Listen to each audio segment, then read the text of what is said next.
Today in our 2008 Keystone Montana, we're going to be taking a look at the Solera 14-foot sand fade RV awning, roller and fabric, part number LCV 000223179.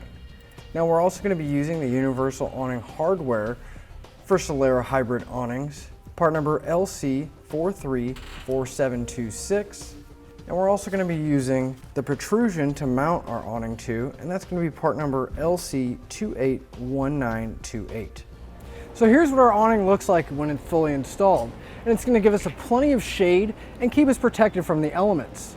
Whether you're looking for an upgrade or even a replacement, or maybe just putting an awning on your RV or camper because it doesn't have one, our Solera awning and arms are going to be a great option and a great choice, and we'll have all the different sizes available on our website to fit your needs. The awning we're working with today is going to be 14 feet wide. Our awning's going to stick out about 8 feet, and there's going to be plenty of protection against the sun or any other elements so we can enjoy the weather outside. Our awning kit is going to come with the awning roller and the fabric, but the arms are going to be a separate item. The fabric on our awning is going to fade from a sand color to a white gradually as it gets towards the camper or RV. Now the fabric itself is an anti-scuff fabric, and that's going to be nice because we're not going to have to worry about tree branches or anything else scratching up the fabric. It's also going to have an anti-mildew coating on it, which means that we're not going to have to worry about any rain setting in and causing that nasty smell.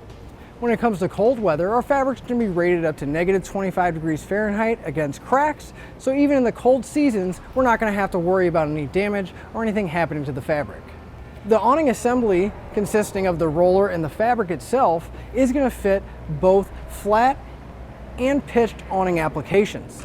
And in conjunction with our Solera awning, we're using the Solera hybrid arms, which I really like because, as you can see, we have plenty of clearance to walk back and forth, and they don't interfere with the door or anything, opposed to other awnings where a lot of the arms will have to come down all the way to the bottom as well as all the way to the top, and then you have a big arm that's sticking out right here. But as you can see, we're free to move around and we don't have any restrictions. Now the awning arms themselves are going to be 60½ inches long, which is going to be nice because even if you look right here, we have a fifth wheel camper here, so towards the front we do obviously have a little bit less room than we do in the back. Well, that's where these short arms are going to come into play and still allow us to have a full length awning available to us. Unlike most awnings where they're spring loaded and you have to grab a tethered piece and pull it down, and then to get it back up you got to pull it down again and let it retract, ours is actually going to provide us with a pole with a hook on it. We're going to have a little slot we're going to go into, and then all we have to do is start twisting it up and it'll roll our awning up for us.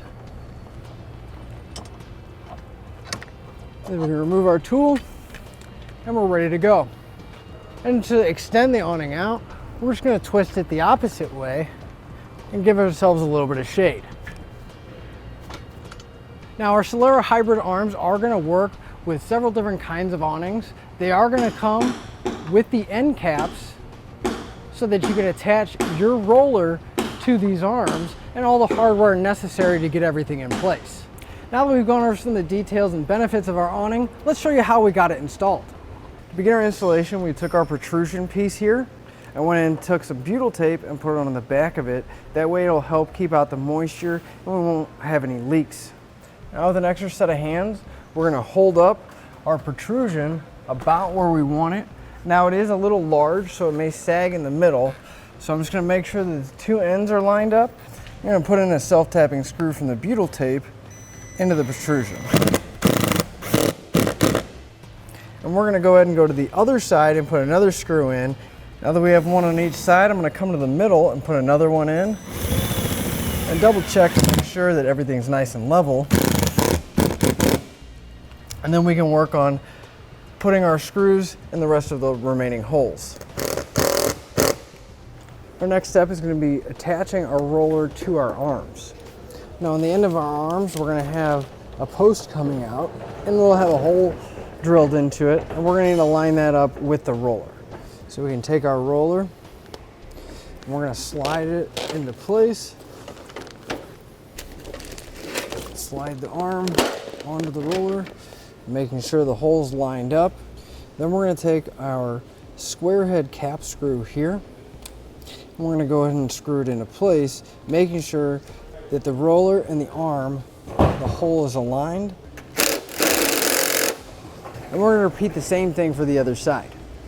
So you're going to want to grab several extra hands if you can, because since the arms are attached to our awning, we're going to have a few people holding that while we have someone else feeding our awning fabric into the track.